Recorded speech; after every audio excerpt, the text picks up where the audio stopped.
Welcome to the Successful Nonprofits Podcast. I'm your host, Dolph Goldenberg, and I am so excited today to have Andy Marra on to talk about building trans-inclusive nonprofits. I will share with you before I introduce Andy, I think this is a pressing issue for nonprofits all across the country. I believe that the vast majority of nonprofits are not doing enough to create trans-inclusive environments. And that's not just for their staff. It's for their volunteers, for their clients or patients, for their community members. They should be doing more. And I will also share with you that I have been trying to get Andy on this podcast for probably 6 months, 9 months, something like that. But she is incredibly busy as the leader of the Transgender Legal Defense and Education Fund. She is their executive director, and I will share with you, has been doing incredible work as a leader in the fight for equality and justice for people who are transgender and gender non-binary. She's been there just about 2 years as this podcast gets released, and in those 2 years, the size of the organization has tripled. They have never had as many lawyers on staff as they do now that are helping with name changes, advising clients, pursuing litigation so that we can have not just a more just world at one organization or one employer, but across multiple employers. Started new programs, like, for example, a healthcare access project. She has done incredible things at Transgender Legal Defense and Education Fund, while also being an outstanding advocate for the community and for equality. One of the things that I really value about Andy is she comes at this from a number of different perspectives. She has a lived experience that informs the work that she does. She also has worked for a number of nonprofits, most of which are in the LGBTQ space, but has been on the other side as a funder as well. And so she was at the Arcus Foundation before joining as the executive director at TLDEF. So she sees this from so many different perspectives. I cannot think of a better guest to have on to talk about trans-inclusive nonprofits from an intersectional lens. Hey, Andy, welcome to the podcast. Thank you for having me, and it is a delight to finally sit down and chat with you. I also forgot to say, you and I got to know each other because I was the interim at TLDEF and you immediately followed me. And from the very first moment that we met, I knew that TLDEF was going to be in such great hands with you as the leader. And my gut instinct was right because, again, the organization is so much more impactful than it was 2 years ago, 3 years ago, probably ever. So I felt like the best way for us to start this conversation is if the Boys and Girls Club of Lexington asked for advice on creating a trans-inclusive organization, what would you say to them? That's a great question. And I think for your listeners, for myself, I've spent the vast majority of my career working in the movement for lesbian, gay, bisexual, transgender, and queer rights. And so in posing this question, it's a fun one. Because in many ways it's outside of my professional experience. But what I think it is important for your listeners, many of whom probably do not work at LGBTQ plus organizations, is the first step is to listen. Before building out new best practices in your HR programs, before talking to your staff, really take a step back, zoom out, and do your homework. Approach this as you would approach a feasibility study for a new program or a new project at your organization. Do a landscape analysis and speak to organizations perhaps in your local communities that may have this expertise as you accumulate information that will inform what you may or may not do at your organization. I think that there is no one-size-fits-all solution for making sure workplaces are more trans-inclusive. But at the same time, I do think there are a couple ways that an organization can begin to introduce this idea of becoming more inclusive, creating a more inclusive and affirming environment. A great example is that for the Boys and Girls Club of whether it's in Lexington, Kentucky or Lexington, Massachusetts, is to start with pronouns. Pronouns, indicating a person's pronouns on your email signature or on your business cards, are a great way to signify that the trans person, whether they're a client, a community member, a staff member who may or may not be out as trans, a donor or a funder, that your workplace has a baseline understanding of trans issues and is working to create a more inclusive environment. I would even go a step further and say that especially for more direct service oriented organizations that have a lot of interactions with clients, another great trick is by including pronoun stickers in your lobbies or your reception areas. I know that with COVID, it's a bit more difficult and tricky to do that, but for those interactions that you do have in person, pronoun stickers are a great way to indicate to the client as well as to other stakeholders that may walk through your doors that you have an awareness of trans issues, that you want to respect people's pronouns, and that for a trans person that you may or may not know that walks through your door, it's an incredibly strong social cue that this organization is a safer and more affirming environment than others. So I'm going to ask you for a moment of coaching on this. I have pronouns on my email signature, and Lexi, who works with me at Successful Nonprofits, also has pronouns in her email signature. And I believe it's an important way that I can show allyship. But every now and then, happens about once every 2 or 3 months, I'll be talking on the phone with someone and they'll say, I see he, him in your email signature. What does that mean? And so I'll say to the person, oh, those are my pronouns. The person will typically kind of get this puzzled voice and they'll say, well, why would you put that in your email signature? And my response is always, well, I want to be really clear about what pronouns I use, and I think it's important that we all are. Am I handling that well when I get that question, or is there even a better way I could be answering that question? I like including pronouns in email signatures and business cards, and I'll even go a step further and say chosen names over perhaps current legal names. For trans people, changing your legal name is one of the first steps to transition. And even though a person may not have legally changed their name, it's an easy lift to use a chosen name or a true name in an email signature and a business card along with pronouns. The reason I like it is because it sets the tone.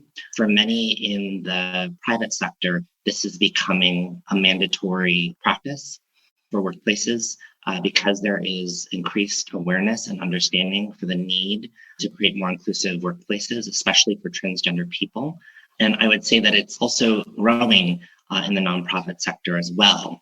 But it's a great conversation starter. When a person asks, why are you including your pronouns in your email signature or on your business card, it allows you as a workplace, whether you're the executive director or whether you're the receptionist at the front desk, it gives you an opportunity to share the organization's values around diversity, equity, and inclusion.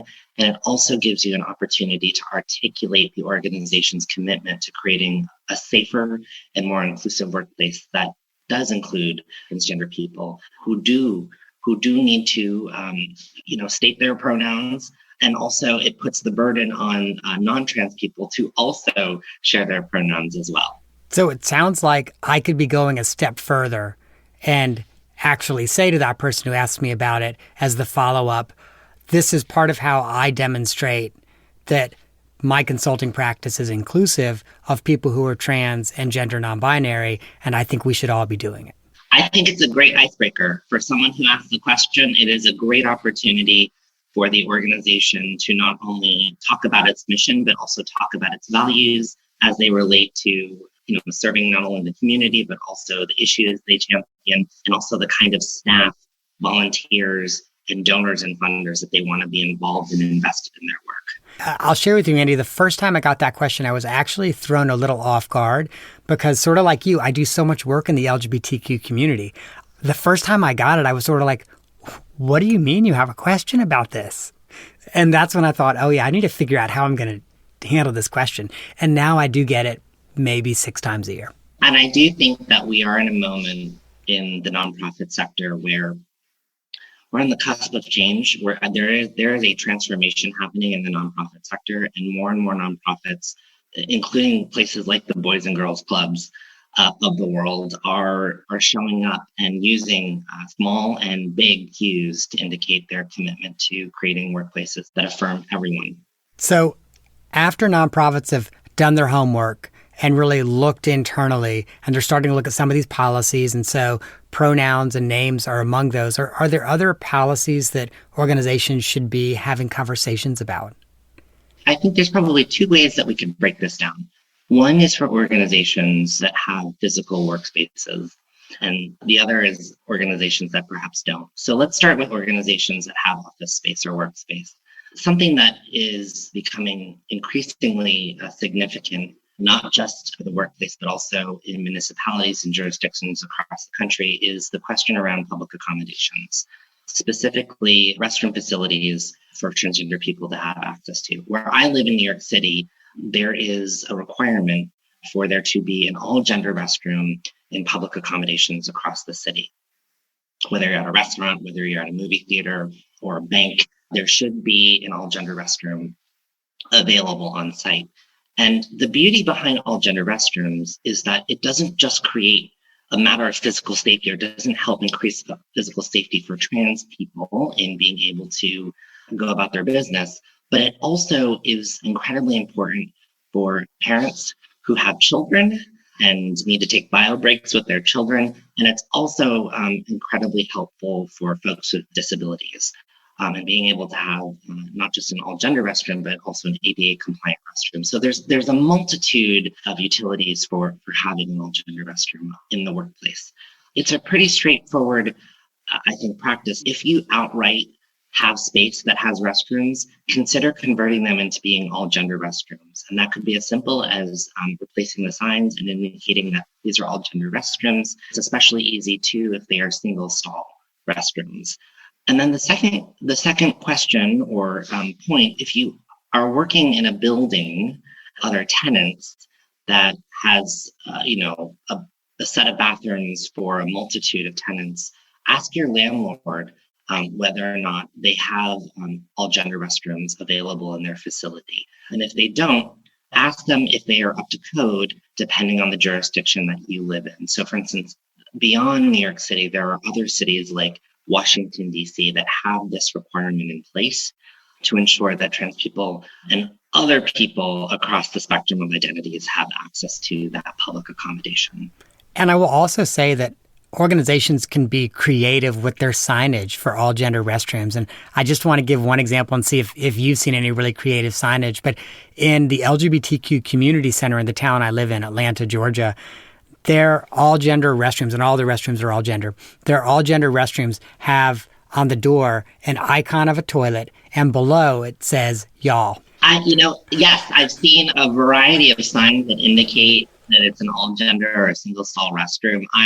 When I was traveling for work, I was staying at a hotel, and I was about to dart to a meeting, but I needed to take a bio break.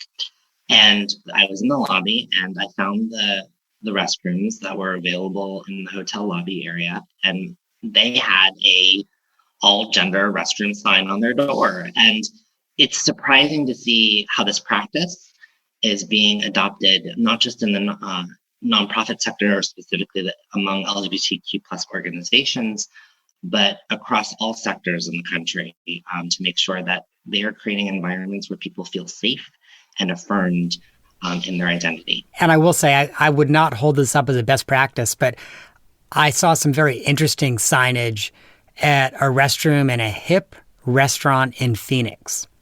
And so you look at a wall and there's 3 doors. The one on the right says men, the one in the middle says everyone, the one on the left says women. Regardless of which door you walk through, you walk into the same room. Yeah, it was kind of cool because you walk through the door and it's like there's just a big open area with stalls all around this big open area. And you're like, and of course the sink in the middle or sinks in the middle. And you're like, oh, got it. We all pee. Okay. And, I think What's just as important, especially for organizations that do have heavy client traffic that comes through their doors, if an individual asks where your restrooms are, indicate the options that are available. And say if you do have an all gender restroom, say that so that the client or the individual that's visiting your office knows it's another social cue that they can pick up on that, oh, this is a workplace that has a baseline understanding of trans issues. But also, what's just as important is that it lets the client or the visitor know that the organization is not making assumptions based off a person's appearance. That person may or may not be out as either transgender or non-binary, and it really sets the tone to know that the organization is offering a level playing field for every person that walks through your doors. I love it. And that's something that the Boys and Girls Club can do and the Humane Society can do and every other nonprofit across the country can do. Absolutely. Are there any other thoughts or policy ideas for organizations that are currently operating in physical space? And I know there's not many of those right now, but that are currently operating in physical space. I'm a big believer in utilizing the water cooler space and other common areas in an organization's office. And I think it's a great opportunity to demonstrate an organization's values, commitment to its mission and communities that it serves. And it's also a great place to display what the organization cares about its staff. So a couple of examples. Usually when I walk into my kitchen area in my office space, we have those compliance posters, those employment compliance posters that we all have to update every year. But in addition to that, we also hang or post information about the trans community in our space. And I think that there could be a similar application for organizations across the country, whether you're working in LGBTQ spaces or otherwise. Use that space to hang a poster that lists pronouns. Use common space to hang a trans flag or the rainbow flag. And these are small items, but they pay off in huge dividends because, again, it's never a good practice to assume an employee's or visitor's gender identity. And when a person sees those artifacts or those items in your office, they will have a sense of what you value. So I would say think about creative and fun ways to demonstrate your commitment to transgender inclusion. I wouldn't be surprised, especially for the non-LGBTQ organizations that are listening in, if they do that, they will likely receive compliments and positive feedback from perhaps people they did not expect simply for demonstrating that they care. Admittedly, I'd not really thought about using the water cooler space, and I love that idea. That is such a good idea. Well, for those organizations that do not currently have physical space, and for those that do as well, there's probably some other policies that folks should be considering. There are, and there are two things that I especially want to call out or name. When I was a funder, prior to me taking the helm at TLDEF, the funder that I work for is one of the largest LGBTQ plus funders in the world, and grants millions of dollars annually to organizations, not just doing LGBTQ work, but also there was another program area focused on conservation. And for both sides of the grant-making house, when a grantee made it to that grants manager, there was a requirement that all grantees had to conform to. And that was a updated EEO policy that was passed by the board that included gender identity and sexual orientation. This was a first that the foundation had invested in terms of among their other philanthropic colleagues. So I would say, one, take a look at your EEO policy and make sure that it is inclusive of gender identity and sexual orientation. The second reason is because you now need to.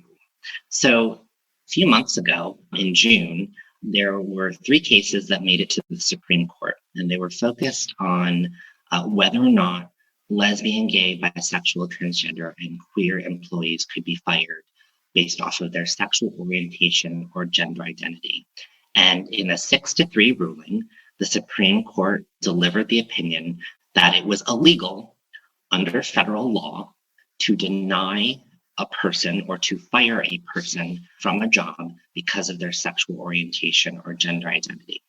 Currently, or prior to that ruling, there were still 26 states in the country that made it perfectly legal for an employer to fire someone because of their gender identity. And with this recent SCOTUS ruling, every LGBTQ person in the country is protected under law because of this historic first. What's also, for the legal nerds out there, what's also incredibly exciting about that opinion is that this was the first ever transgender rights case to make it to the Supreme Court.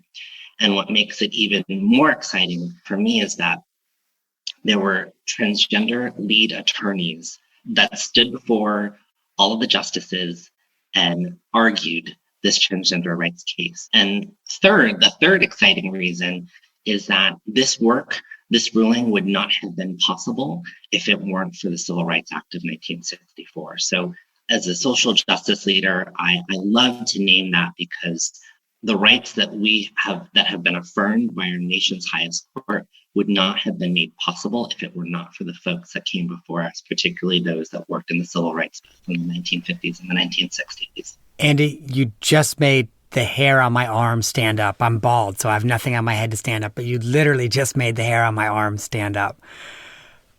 And I'm remiss if I do not say this and acknowledge this, that your organization has really been one of the drivers that have brought multiple cases that have led to this point and have really helped our nation get to this point. We were really honored to file an amicus brief in support of one of the three cases that were subsequently joined. So all three cases were essentially consolidated into one under this ruling came down. But TLDEF submitted an amicus brief on behalf of Amy Stevens, who was represented in the trans rights case. Amy Stevens was a funeral home director in the state of Michigan, and she was fired from her job because she came out as transgender. And our amicus brief for TLDEF was incredibly important in that it was signed by over 30 local and statewide transgender organizations from across the country. And we intentionally made that choice because we wanted the Supreme Court to know that transgender people care about what happens in our nation's highest court, and that transgender people stand behind people like Amy Stevens when our lives truly depend on it. And I will also add, especially giving a kudos to the attorney at TLDEF who worked on that amicus brief. We were the first one to file when briefs were due. So not that anyone should necessarily rush to be the first, but we were incredibly proud to be a part of that case. And I will say, being the first or among the first shows real commitment. And everybody sees that. So the only other thing I have to reflect on, because I know a lot of our listeners are nonprofits that have budgets of less than $1 million or $2 million or $3 or $4 million. And TLDEF is not a $100 million organization. Organizations can have a big impact if they have the kind of focus that TLDEF does. So I have to reflect on that as well. I don't want us to stray too far, though. So make sure gender identity and sexual orientation are in your EEO policy, especially now because it's the law and we all want to comply with the law. What are some other policies that maybe are not yet the law that we want to make sure organizations are thinking about? Well, at least in the conversations that I have with other executive directors, there's always, I think, a frequent topic is around healthcare benefits for their employees. Transgender people, like every other person who receives healthcare, when they go to a doctor or a specialist to receive care and they prescribe care, it's deemed medically necessary. And so there's a lot of questions around how can not just nonprofit organizations, I think employers writ large, how can employers provide transition-related care for employees who come out and want to medically transition to affirm their gender identity? And my operations manager receives a lot of these questions as well, too. And I think there's a few ways to answer this question. One is zoom out. Not every organization has a $50 million budget that can afford to self-fund all of the things that insurance plans do not cover for a lot of problematic reasons that TLDEF is currently working on and working to bring about systemic change. And I'll talk a little bit about that in a minute. But zoom out and see what your organization can realistically provide to your employees. And I'm going to offer a few different kinds of solutions that are currently in play at groups across the country. One is medical leave. Make sure for your employees that you have a robust medical leave plan in place or benefit in place. If you can't fully cover all of the costs that are related to transition-related care, at the very least, make sure that you are able to offer that employee who may pursue transition-related care that requires time out, offer them generous time off so they can have the peace of mind that their employer is giving them the time off to fully recover so they can come back not just healthy and in a good place to work, but also affirmed that their employer cares about them. Two is something related to name changes, or identification. Depending on where you live in this country, legally changing your name can be a costly and time-expensive process. And what I mean by that is where I live in New York, even in New York City, in order to apply for a legal name change, I have to fill out paperwork, I have to pay for filing fees, I have to go in front of a judge to make my case. And in some instances, I also need to pay to have that name change publicized in a publication. In other jurisdictions, it can be really simple. Like in California, it's an administrative procedure that you can seamlessly walk through. But more often than not, it's not an administrative procedure. And there are fees that are attached to changing your name. Some of those fees can range to $100, others can range to $3,000. So it can be a cost prohibitive and also confusing process to go through. So what I would say to employers who have some capacity to stretch their benefits a little bit, offer to pay for the name changes or the legal costs of changing a person's legal name so their name matches with their gender identity. Changing your name, as I'm sure Dolph knows in his time at TLDEF, is a profoundly transformative experience. It is often one of the first steps in a person's transition, and it provides a level of safety from whether you're applying for a job on an application to walking into a doctor's office and filling out a healthcare form, to even going out to a club, showing your ID. When you do not have ID that matches your gender identity, it often creates scrutiny at best, and at worst, it often can compromise a person's safety. So if an employer can offer a benefit that can subsidize or help change a person's name or one of their employees' names that is currently transitioning, I highly recommend it. It's something that TLDEF we have adopted since me coming on board, and I'm really excited to see other organizations and other workplaces do that as well. And then lastly, specifically related to the meat and potatoes, the actual health insurance policies. As it stands, health insurance plans across the country are still catching up with where we're at legally, and I would also say culturally. It's a very conservative industry, and it's also incredibly confusing whether or not you're trans or otherwise. Insurance is just confusing. And for trans people who are trying to access their benefits for medically necessary care, oftentimes they encounter denials from their insurance providers, or they uncover that there are blanket exclusions that exclude certain procedures that would fall under their medically necessary care. TLDEF launched in 2020 the Trans Health Project. I strongly encourage listeners who are considering taking a closer look at their benefits or encountering challenges with their insurance plans around this issue to visit our website at transgenderlegal.org. Click on the Trans Health Project, and you'll find an array of information ranging from all of the clinical insurance policies that we have accumulated and compiled to legal memos demonstrating the legal right for a trans person to have access to this medically necessary care, especially given the recent ruling by SCOTUS that also has set a really strong precedent for us to challenge insurance providers that are denying care to trans people. And also it includes self-help materials as well too, essentially walking a person through how to challenge denials and walking individuals through the appeals process with an insurance provider. And if all else fails, you should absolutely reach out and contact us for assistance navigating your insurance or sharing any challenges that you may have encountered with interactions with your insurance provider. I love that. And I would imagine if folks go to your health project and review some of the documents there, they'll probably get a really good sense of what they should be asking their insurance broker when it's time for the insurance renewal to make sure that their policies are trans inclusive.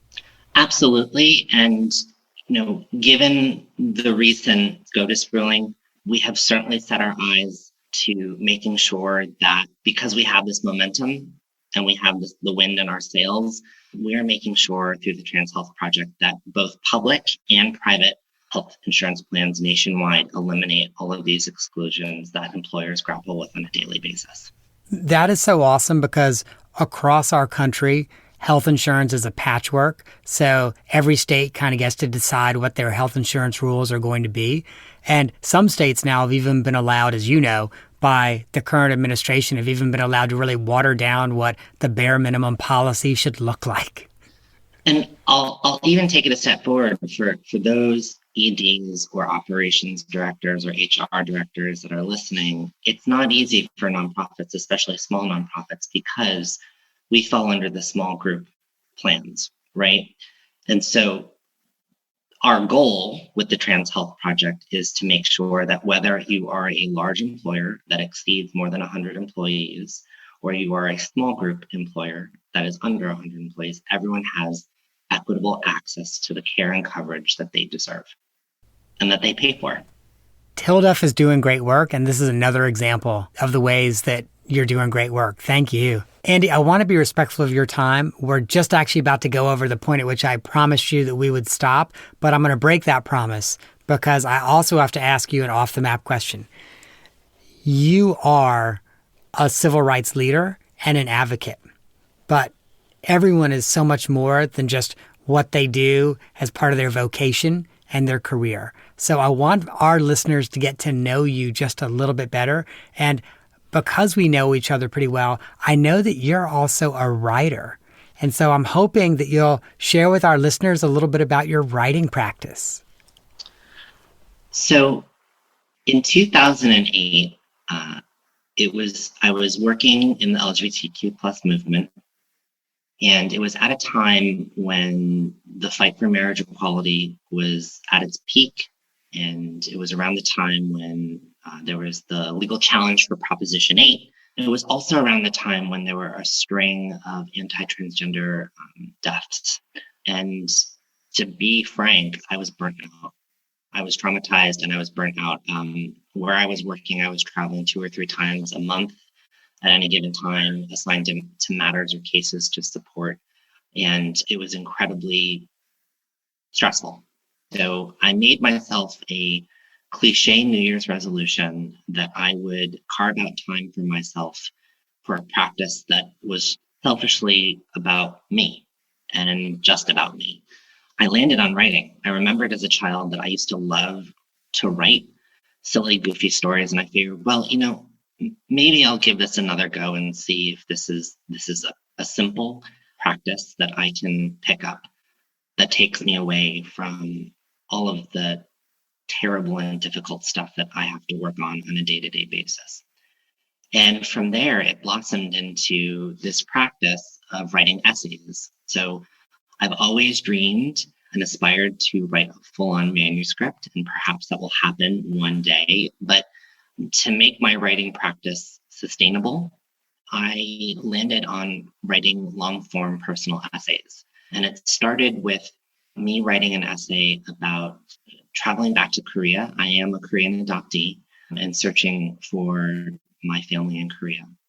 And with that story also came the unexpected event of me not only finding my family in Korea, but also coming out to them as a transgender woman, which was incredibly scary at the time, but it reaped dividends. And from there, I have written other essays that really focus on identity related to adoption, related to my gender identity, related to race and ethnicity, and the intersections of all of those three identities that I hold and carry with me on a day-to-day basis. And it has been a very healing experience for myself, but what has been incredibly rewarding is to see how so many other people out in the world have been able to take those essays that I've written and find some inspiration or encouragement in them as they grapple with their own journeys based off of identity.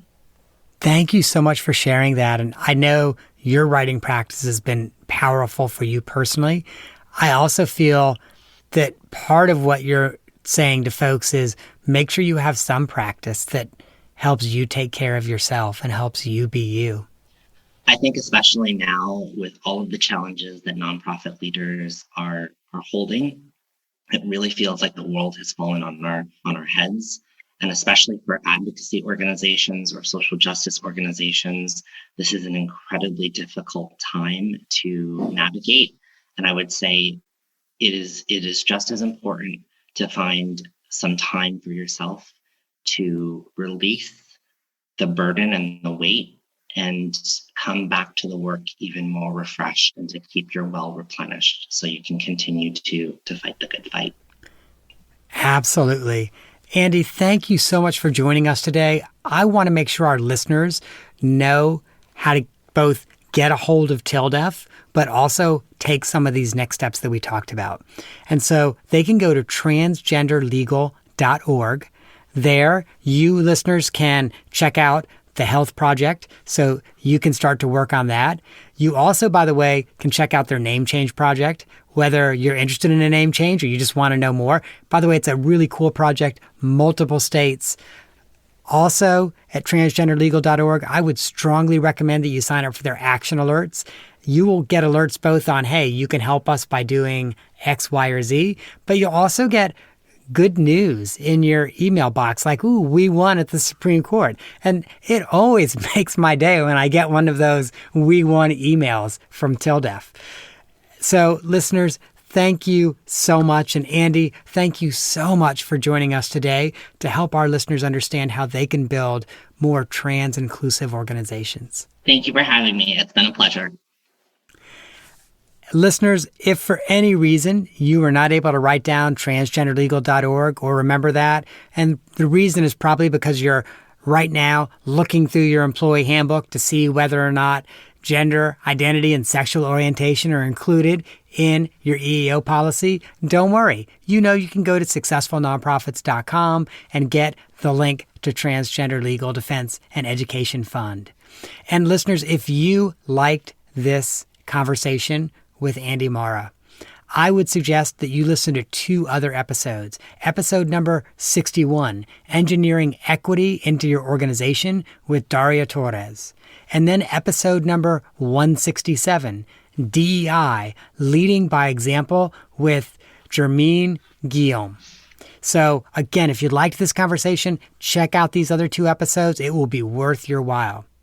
That, listeners, is our show for this week. I hope you have gained some insight to help your nonprofit thrive in a competitive environment. I am not an accountant or attorney, and neither I nor the Goldberg Group provide tax, legal, or accounting advice. This material has been provided for informational purposes only, is not intended to provide, and should not be relied on for tax, legal, or accounting advice. Always consult a qualified, licensed professional about such matters.